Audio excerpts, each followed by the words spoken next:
Hello everyone, आज के इस वीडियो के अंदर हम सर्कल का एरिया कैलकुलेट करना सीखेंगे C++ में, जिसमें हमें सर्कल का रेडियस पता हो तो हम कैसे सर्कल का एरिया कैलकुलेट करें उसको हम सीखेंगे C++ में।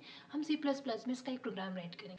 प्रोग्राम में हम लोग क्या करेंगे कि हम यूज़र से सर्कल का जो रेडियस है वो पूछेंगे, इनपुट करवाएंगे और फिर हम फार्मूला यूज़ करेंगे जिसके थ्रू हम सर्कल का एरिया कैलकुलेट कर सकें। जो यूज़र से हम वैल्यू इनपुट करवाएंगे उस वैल्यू को हम फार्मूला में पुट करेंगे और उस फार्मूले के थ्रू हम एरिया कैलकुलेट करेंगे। आपका फार्मूला होगा area equal pi R square.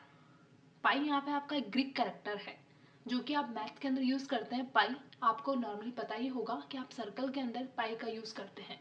तो यहाँ पे हमने पी आई लिखा है, तो ये एक कांस्टेंट वैल्यू रिप्रेजेंट कर रहा है जो कि आपकी अप्रॉक्स होगी 3.14159, ठीक है। और आर जो आपका रेडियस है, आर यहाँ पे रेडियस को रिप्रेजेंट कर रहा है। क्या करेंगे, जो यूज़र हमारा आर की जो वैल्यू इनपुट करेगा उस हम यहाँ पुट करेंगे और उसका स्क्वायर करेंगे और स्क्वायर करने के बाद जो रिजल्ट आएगा वो आपका होगा फाइनल रिजल्ट, आपका एरिया होगा सर्कल का। तो इस तरह से आपका जो प्रोग्राम में जो फॉर्मूला है वो वर्क करेगा और हम सर्कल का एरिया कैलकुलेट कर सकते हैं। तो चलिए हम प्रोग्राम स्टार्ट करते हैं। प्रोग्राम में आपको जो नॉर्मल ये जो कोड दिखाई दे रहा है, ये आप हर प्रोग्राम के अंदर स्टार्टिंग में ये कोड यूज़ करते हैं। ये आपका सिंटेक्स होता है नॉर्मल। सबसे पहले आप हेडर फाइल इंक्लूड करते हैं, फिर आपकी नेम स्पेस और आप मेन फंक्शन से आपकी प्रोग्राम की स्टार्टिंग होती है।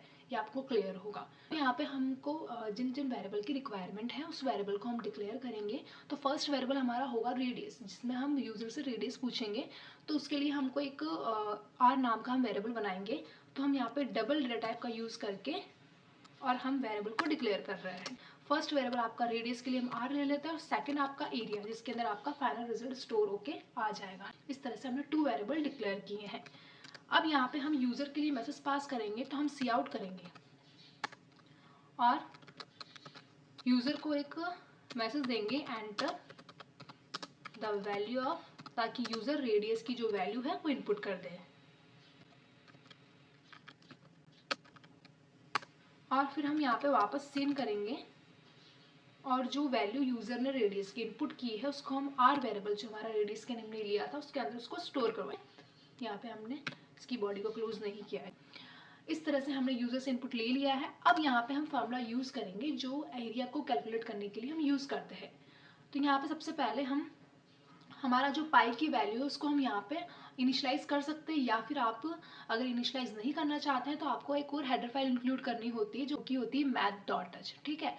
तो हम वो हेडर फाइल इंक्लूड ना करें तो भी चल जाएगा। तो यहाँ पे हम फ्लोट डेटा टाइप का यूज़ करके और जो हमारी पाई की वैल्यू है उसको हम डिक्लेयर कर देते हैं।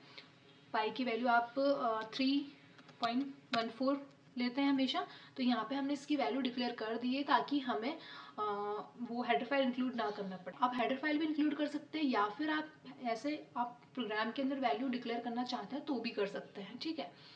math.h हेडर फाइल जो होती है उसके अंदर जो भी मैथमेटिकल ऑपरेशंस आप परफॉर्म करवाने के लिए जो फॉर्मूलाज यूज़ करते हैं, जिसके अंदर जो आपकी पाई वैल्यू वगैरह जो भी XYZ जो आपके कैरेक्टर्स यूज़ किए जाते हैं तो उनकी जो वैल्यू होती है वो पहले से आपके हेडर फाइल्स के अंदर डिक्लेयर करी होती है, इसलिए हम math.h हेडर फाइल को इंक्लूड करते हैं प्रोग्राम। तो यहाँ पे हमने पाई की वैल्यू प्रोग्राम के अंदर ही डिक्लेयर कर दी, तो हमें उसकी रिक्वायरमेंट नहीं है।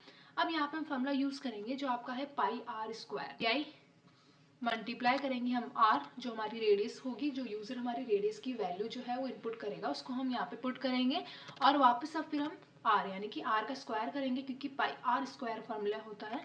तो उसके लिए हमने pi multiply r multiply r ये हमने यूज़ कर लिया है। अब जो इसका रिजल्ट आएगा, फाइनल रिजल्ट जो मल्टीप्लाई होके आएगा उसको हम एरिया नेम के वेरिएबल में स्टोर करेंगे। वो हमारा फाइनल रिजल्ट होगा जो कि हमने एरिया जो हमने वेरिएबल डिक्लेयर किया था रिजल्ट को स्टोर करवाने के लिए उसको हमने यहाँ पे यूज़ कर लिया है।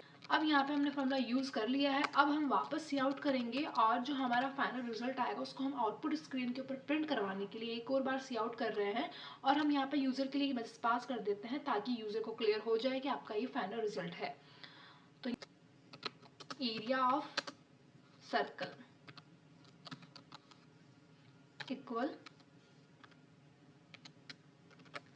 एरिया जो वेरिएबल उसके अंदर आपका फाइनल रिजल्ट आके स्टोर हुआ है तो आप उसको यहाँ पे यूज़ करेंगे और आपका प्रोग्राम कंप्लीट हो गया। अब आप इसको सेव करके एग्जीक्यूट कर सकते हैं।